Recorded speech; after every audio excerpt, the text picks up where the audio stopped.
Isaac is absolutely pounding this section of Mobile County. Take a look at where we are. We're on the western shore of Mobile Bay. And look at the high waves absolutely smashing onto the shoreline. Good evening, and thanks for joining us. I'm Trish Williford. Local 15's Trish Williford is live at Government Plaza with the very latest. Trish? Well, Kim, you know, this jury had a lot of evidence to sift through before making this decision.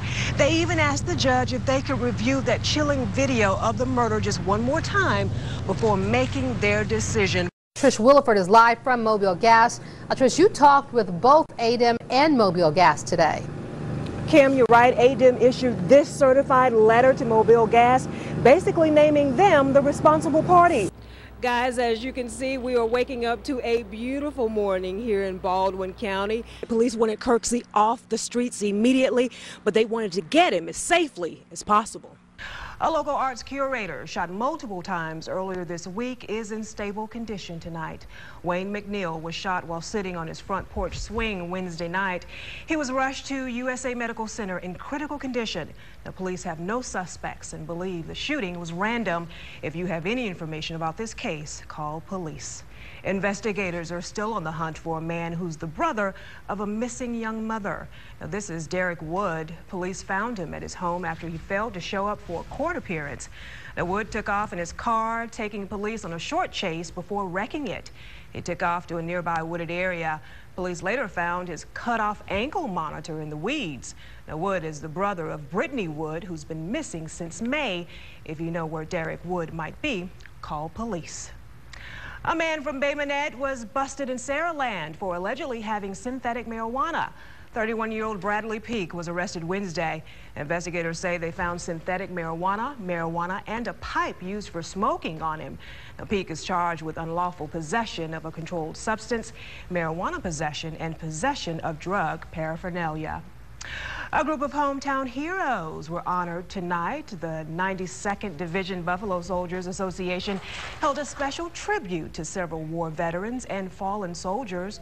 World War II veteran Private First Class Robert Curtis Andry was the guest of honor. He was a member of the famed 761 Tank Battalion, Patton's Panthers. Mayor Sam Jones recently named July 3rd, 2012 as Robert Curtis Andry Day. Well, the death toll from an outbreak of a rare fungal meningitis continues to climb. The CDC announced today that 15 people have died and nearly 200 others are infected. The outbreak covers 13 states, including 9 cases in Florida. Federal investigators have linked the outbreak to steroid shots for back pain. No cases, by the way, have been reported in Alabama. Well, members of the Coast Guard will be in the Gulf tomorrow to investigate a new oil sheen that surfaced last month. The sheen showed up on satellite images. It's near the site of the BP oil spill disaster that happened in 2010. Now, Mayor Sam Jones and Representative Joe Bonner are speaking up, asking for some answers surrounding that spill. Mayor Jones sent a letter to the President and Attorney General urging that funds from the BP spill be handled by the federal government. Joe Bonner requested the Coast Guard take a closer look at that sheen. Well, Kim, the 14-year-old tells us the altercation began after a fellow student called him a name. Now, Austin Stokes had a stroke at birth. The damage to his brain prohibits him from being able to use the left side of his body. Now, Austin described to us in his own words what happened to him yesterday. I was walking out in the breezeway and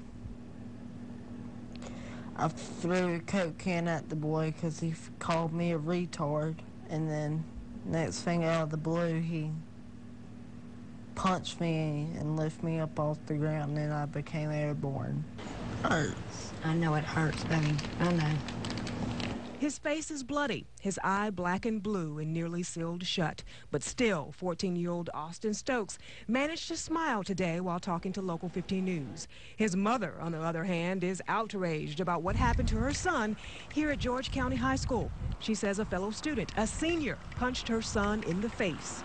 It hurts me to see him hurt. When I saw him first yesterday, the injury was the knot above his eye was about the size of a tennis ball. Lori Dees rushed her son to the hospital to have him checked out. She says blood was dripping down his face, his lip was swollen, and he has a chipped tooth. Doctors took x-rays and found no fractures or bleeding on his brain. Dee says George County school officials told her the student who struck her son would be charged with simple assault. I feel like if you attack someone who can't defend themselves, it's not simple. There's nothing simple about that. Students and teachers sent over well wishes to Austin today. He says the candy and balloons made him feel better. The 14-year-old told us what he believes should happen to the student who he says caused him so much pain. I think he should be put in jail for a day or two.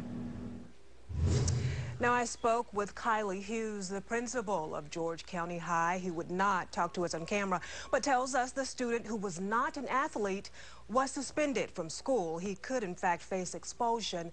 Hughes says the school system, which has its own law enforcement team, is now investigating this matter. Live in the newsroom, Trish Williford, Local 15 News.